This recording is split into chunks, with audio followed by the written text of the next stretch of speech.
Every day, a vast range of events take place, some of which may be explained intellectually and others that are beyond human knowledge.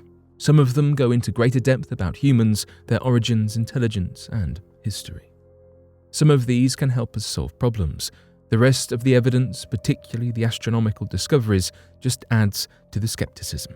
So today, here at Unexplained Mysteries, we'll discuss 3 mysteries that have been solved.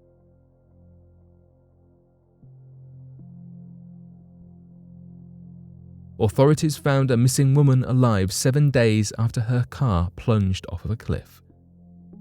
According to the Monterey County Sheriff's Department, Angela Hernandez, a 23-year-old Oregon lady, was discovered after her automobile was noticed across a cliff on Highway 1 around Big Sur, in which she made it out alive in the ruins of her vehicle. Angela Hernandez of Portland suffered a shoulder injury but was capable of walking and speaking, according to John Thornburg of the Monterey County Sheriff's Department.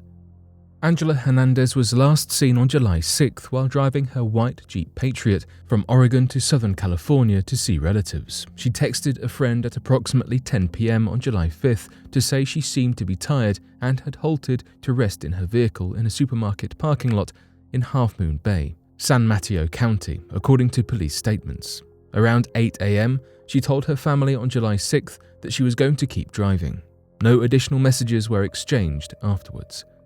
All attempts to reach her by phone were unsuccessful. On Thursday, an H-70 helicopter was used by the California Highway Patrol to scan the Nacimiento-Ferguson Highway region, as well as the Big Sur seaside. Thick fog impeded the scan in Monterey County for days, making air searches exceedingly difficult.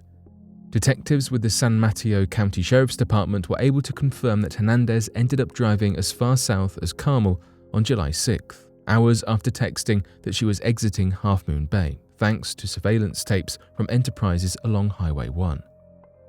Hernandez's previous resting place was in a supermarket parking lot behind a Safeway in Half Moon Bay. According to investigators, she contacted her sister on the morning of July 6th, saying she had stayed there the night before and was heading back on the road. On Friday, Chelsea and Chad Moore went hiking when they came across a Jeep Patriot partially buried at the brink of a 200-foot hill. They collected evidence from the site and handed them over to the authorities and afterward tracked down the owner. Hernandez claimed she crashed when trying to evade crushing an animal, and authorities utilized climbing equipment to rescue her. Hernandez informed authorities that she stayed hydrated by siphoning water from a river with a radiator pipe of her car. Isabel, Angela's sibling, posted on Facebook on Saturday, "My sister is alive, she's speaking, but she's still trying to cope with it all. She's a survivor, and she's been fighting for a long time and will continue to do so. It won't be easy to get her back on track. Everybody should be patient with her as she recovers."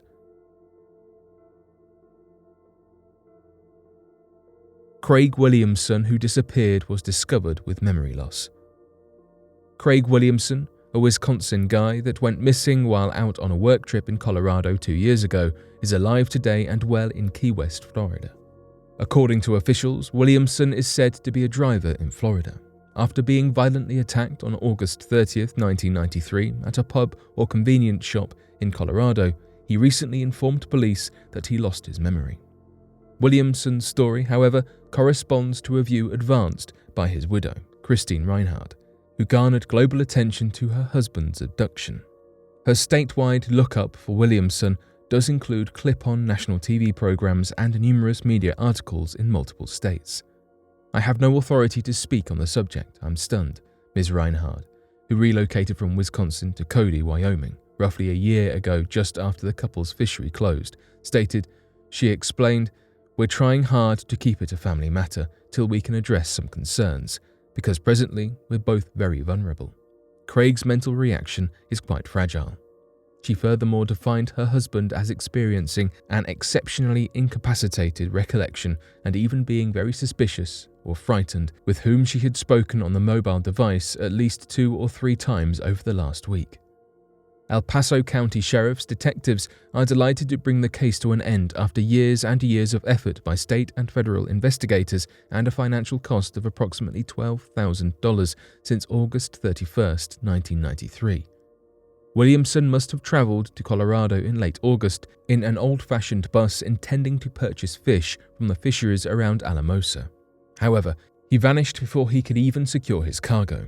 The majority of Williamson's things were discovered in the lodge bedroom and at the bus station nearby. They investigated the case as a suspected assassination despite the lack of traces of resistance. Williamson's subsequent communications with Ms. Reinhardt, as well as his old girlfriend in Wisconsin, led detectives to the Florida harbor in which he had resided for the past 9 months. Authorities are not sure what happened to Williamson before he vanished. Williamson, on the other hand, reportedly told authorities how he was brutally injured and awoke in a hospital wearing a bracelet with the moniker Ron on it. He then spent 18 months in Key West, riding public transport aimlessly. Williamson's recall was questioned by the sheriff's captain, Lou Smith, who assisted with the inquiry.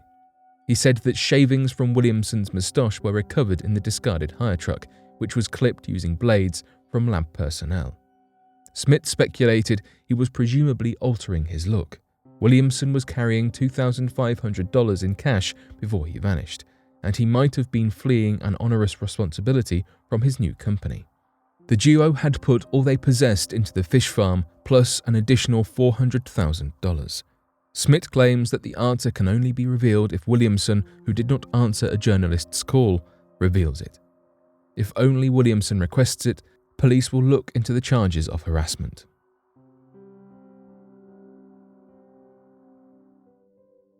Medieval sword contains cryptic code.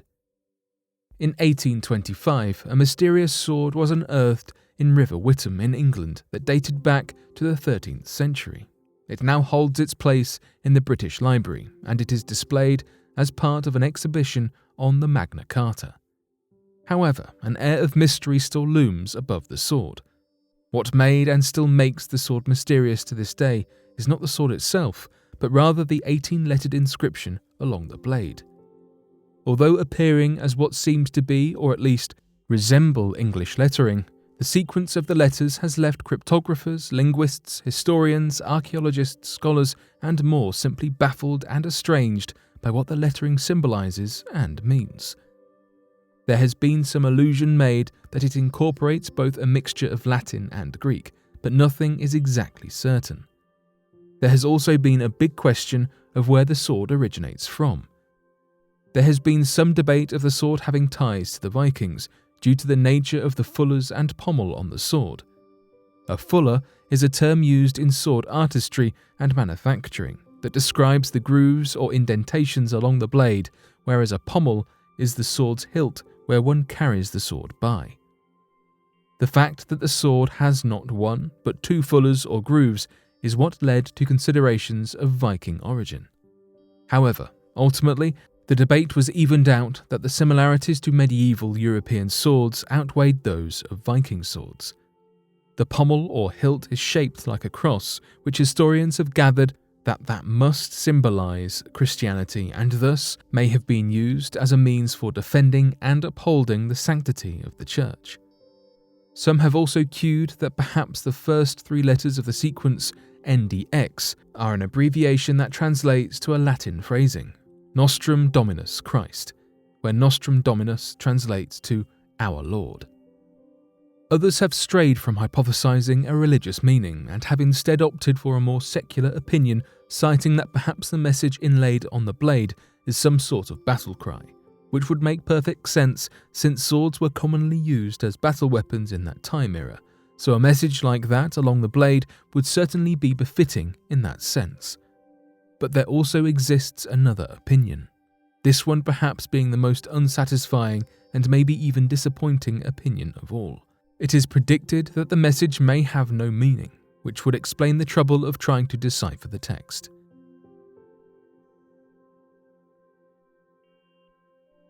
But what do you make of these solved mysteries? Be sure to let us know your thoughts in the comments section below and help us by growing this community while working to solve these unexplained mysteries. Thank you for watching, and don't forget to subscribe for more videos.